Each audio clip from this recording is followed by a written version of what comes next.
Hi, it's me. Welcome to another holly jolly new ID overview for Limbus Company. This week brought about a single new triple odd ID in our Corp 4th pack Reindeer Rodion, a new ID that fits in the charge and sinking archetypes. She's a fairly strong ID, though is clearly outmatched on both fronts by Sword sharpened with Tears Rodion, though she has the benefit of being a standard fair ID, so you can get her whenever you want. Additionally, this is her first ID to utilize charge potency. So without further ado, let's get into her kit. Our Corp 4th pack Reindeer Rodion is the first ID in a very long time to have no new status effect whatsoever, so she's got relatively little to introduce to you. The first thing to mention is that her support passive can only ever activate for 3 IDs currently, the other 2 Reindeer IDs and In the Name of Love and Hate Don Quixote, so it's a pretty useless support passive even when compared to the other ones that give a conditional 10% damage boost. Her actual passive disappoints me immensely, because I was under the impression that W Corp Heathcliff had foreshadowed future charge potency IDs being able to gain said charge potency without needing to field their passives. I was sadly incorrect, meaning her passive needs to be fueled for her to gain charge potency. The other effects of her passive are more unique.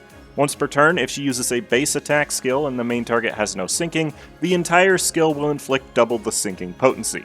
This will apply to all targets, meaning her skill 3 can actually double the potency infliction even if the sub-targets already have sinking. Additionally, she gains 1 final power when below 35% max HP, which is a pretty low conditional and so you aren't likely to get much intentional use out of it. It could save you in a pinch, but don't rely on it. Notably, if the sinking effect activates, she also applies 5 sinking to herself. This is not a negative coin ID, so this effect really relies on her having ego that increases her effects while she has debuffs. She only has one of those, and we'll look at it later.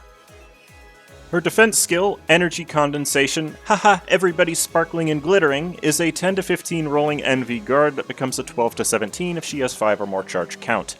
It gains a small amount of charge count on use, but is most notable for being an NV defense skill on a charge ID. This makes her a contender for any NV Resonance team, and unlike the other reindeer, this ID is probably the best contender for an R-Corp unit in that specific team setup. Energy Strike, that's what you get for giving us holiday shifts, is a 3 to 11 rolling blunt gloom skill with 2 coins that can become up to a 3 to 15 based on her own charge count and potency. Her skills deal a lot of extra damage based on how high her charge potency is, and this skill 1 has the potential to gain a lot of charge count if both coins hit. There is a bit of forgiveness if she loses a clash, as she will trade 4 SP for 4 charge count regardless on a clash lose. Though obviously this will be more detrimental early on in a fight.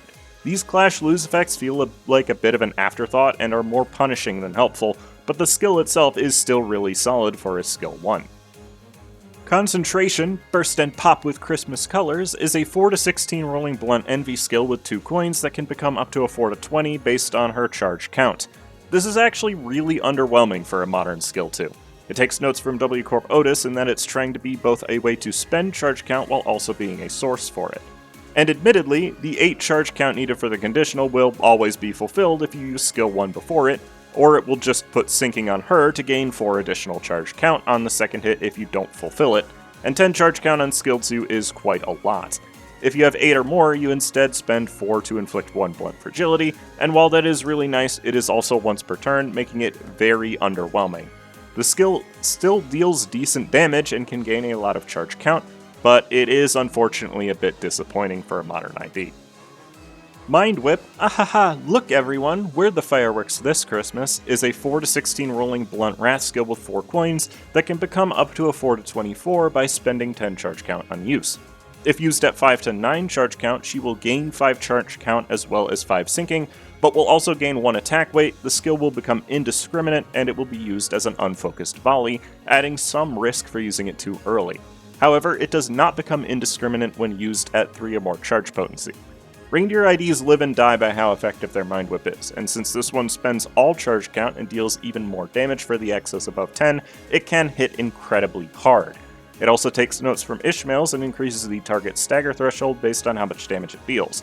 This is the one that deals the highest damage, however it is not frequently available like that with Hong Lu, so this ID is going to suffer a bit because of that. And even then, it does not deal that much more damage than his.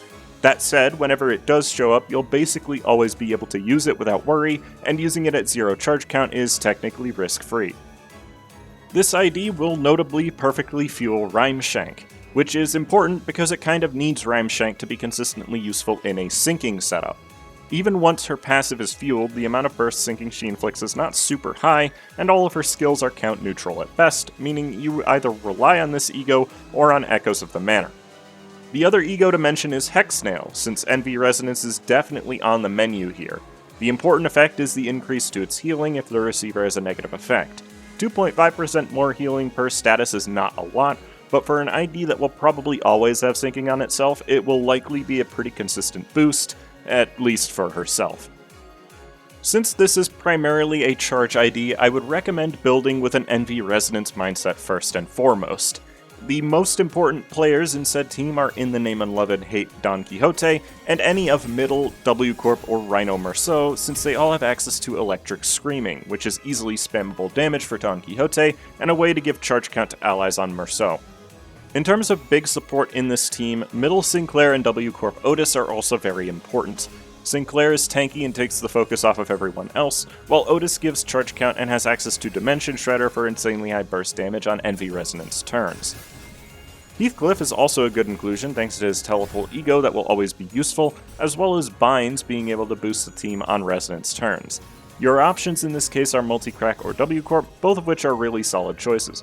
Multicrack provides more blunt fragility for the team, which is very blunt heavy, while W Corp is much tankier with ready access to his skill 3 for extremely high damage as long as you're willing to put up with the in-between turn where he can't act due to overcharge. Multicrack Faust is also pretty much required. Her own Hexnail can inflict Envy Fragility, which is really nice, and her damage in a charge team has always been insanely high. Plus, she offers Lust resources which you will need to fuel Rodion's Hexnail. Speaking of Lust resources, W Corp or Red Eyes and Penitence Ryoshu both shouldn't be overlooked here. W Corp has extremely high DPS, even if her physical damage type doesn't mesh with the rest of the team, and Red Eyes and Penitence is incredibly bulky and provides really solid HP and SP healing, which is significant for an ID that inflicts sinking to itself. Reindeer Honglu is also a really solid pick to go with her, since he fulfills essentially the same role but is far more consistent at doing so. Plus, his Mind Whip is actually Envy, so he benefits pretty heavily from that. He is a bit RNG reliant to get his charge count started, unlike Rodion, but he can pair decently well with her if you really want to use them in sinking as well. And Pequod Ishmael is a great unit to pair in any type of Resonance team thanks to her assist attack, which benefits charge units more than most since it gives them more opportunities to gain and maintain their charge count. Like I said earlier, using her in sinking is going to rely on Echoes of the Manor, so she doesn't eat your sinking count. So the pair of Butler Faust and Butler Otis will be necessary to support her. When it comes to other sinking units, you're most likely going to be looking at the usual suspects. Solemn Lament Yi Sang, Spicebush Yi Sang, Thiechi Hong Lu, Wild Hunt Heathcliff, Molar Ishmael, Zhong's Office Ishmael, and Edgar Family Heir Gregor will be the IDs to look for to fill out the team. They're all great at maintaining the enemy's sinking count, which is significant for pairing with an ID who isn't very good at inflicting count on her own. And in the case of Spicebush specifically, Sinking Deluge is always a great niche to have in fights where you're able to keep the sinking count up. And that's about all I have to say about her. This is the first ID in a while that I've felt a bit disappointed in. She's great as a standalone charge unit, but charge is one of those statuses that still really doesn't feel like a team to me, outside of doing Envy Resonance stuff. She could have done with a bit more consistent sinking infliction in my opinion. Maybe making her passive inflict an additional sinking count once per skill would have solved that. But realistically, this unit was never going to be able to compete for a sinking team slot anyways, since Rodion already has 2 great IDs for that. Nevertheless, you can shard her whenever you want, so if you'd like to try her out before doing that, I have her in my company with the best possible ego equipped. Let me know what you think about her in the comments, and be sure to like and subscribe as it helps me out a lot. Thank you for watching my video, I hope you have a great rest of your day, a happy holiday, and I hope to see you again soon.